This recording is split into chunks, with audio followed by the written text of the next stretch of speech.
Hi there, thanks for joining me. So when I'm doing my landscape photography, one of the things that is a constant issue for me is like, how do you film yourself? Like, what can I use to film myself? So recently I bought this camera, which is the Sony ZV-1, and I think that this is going to be a really good solution for me. It's nice and simple, has a flip out screen, turns on as soon as you open the screen.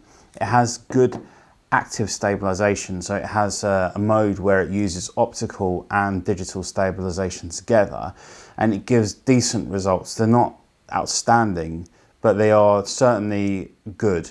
And I do think that it's good to have like a little bit of motion. Sometimes the GoPro footage looks a bit like you're floating in the screen. I'm going to use the GoPro 9 as well. I'm going to mix the two together for various different reasons. But this camera is really lightweight, but one of the downsides with it is just that the widest it goes to is 24mm equivalent if it was like on a full frame camera. That gives you a good reference point because it's hard to sort of visualize where you're at with a sort of, I don't know, like a 6mm on a 1-inch sensor or something. So the 24mm is great, but when you use the active mode, then you get about 30 or 33. I think it's in that kind of range. That's really too cropped into vlog. Now it does have another stabilization mode, which is just standard, which just gives you just the optical. And at that point, you're at the 24mm mark, but the stabilization isn't as good. I looked at this camera for a long time and I kept dismissing it because for me, 24mm is probably not going to be enough a lot of the time to be able to show the scenery that I want to show and show the things that I want to show. So what I did was I got this, and this is the Ulanzi wide angle converter. Now what you have to do with this camera is attach this little filter onto the front, which sticks onto the front of the camera. It comes with the lens, and it essentially just gives you a filter thread onto the lens. And the Ulanzi lens then just screws onto the front like this. And now that's what the camera will look like. So it just gives it makes it a little bit bigger, a little bit heavier. When it opens up, it's like this. Just zooming. So it adds a small amount of weight, and it means that it's not as pocketable, but I don't keep cameras in my pocket, so I'm not bothered about it being pocketable. It's going to go on a little side pouch on a belt on a rucksack for me. That is still a very small and very lightweight camera, and what it gives you is, in the standard stabilization mode, the full frame equivalent of 18mm, which is a very decent width to vlog with.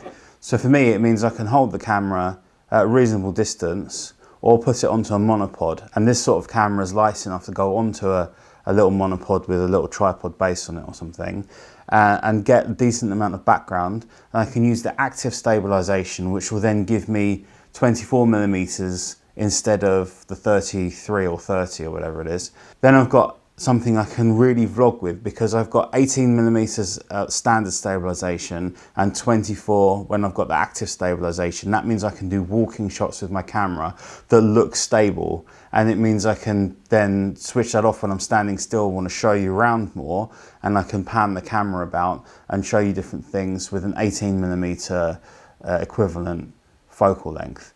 And that, for me, makes all the difference in the world. That's transformed the camera to something which was just not wide enough to something that is plenty wide.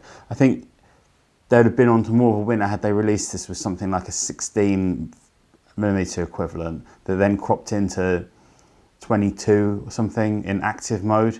That would be fantastic. I mean, I think if they did that, they'd really clean up in the vlogging market. However, this has kind of got us there, because even if they do go and make a wider lens, it is going to get bigger and heavier. You can't avoid that. They've used the lens that they already had, which I understand why they did that. But it is going to get bigger and heavier if you go for a wider lens. There's no way around that. And with a 1.8 aperture at its widest, you can still get reasonably good low light performance. I mean, this is going to be good enough for what I want to do with it. I've had a look at some of the image quality. I think it looks pretty decent. So let's go outside now with the camera, and I'll show you some walking footage and some differences between the standard stabilization mode and active with the adapter, with the Ulanzi lens on and off the camera, so you can see some equivalence on what the difference is that it makes. Currently the stabilization is on active, and I think it's fine. It does a reasonably good job. So one of the things I liked with the Sony was that the stabilization that's built into the camera is actually pretty decent. You can get away with some movement shot and some walking as well, which is great. I'm just going to put the lens on, and that now takes it a fair bit wider. I can get these things in that I want to show the viewer more easily whilst I'm handheld. Now it's much easier for me to show you my surroundings whilst just simply being handheld and not on a tripod. So I can stay mobile and bring in more elements to the background more easily. Again, a nice sunrise in the background. You can see the path which I'm going to walk down. That allows me to vlog in a way where you can see more of my surroundings. I want that context. I don't want to have it in like this where it's just my head in the picture or something. I like to be able to see around. I want to be able to show you around my environment, my surroundings, and it brings you into it more, I think.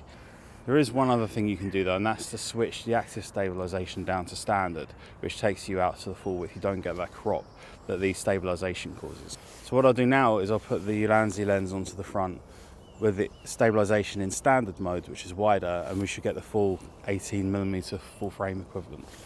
And there we have it. That's taken us out considerably wider again, and I think that that's really good. So there's no active stabilization, so it will be a little bit wobbly. And so what I've done is I've just programmed one of the buttons on the back of the camera to switch between the different stabilization modes, so I can just change it really quickly from active down to standard, backwards and forwards. And I would just leave this lens on. I wouldn't take it off. I don't see the point in taking it off because I want that wider field of view pretty much all the time anyway.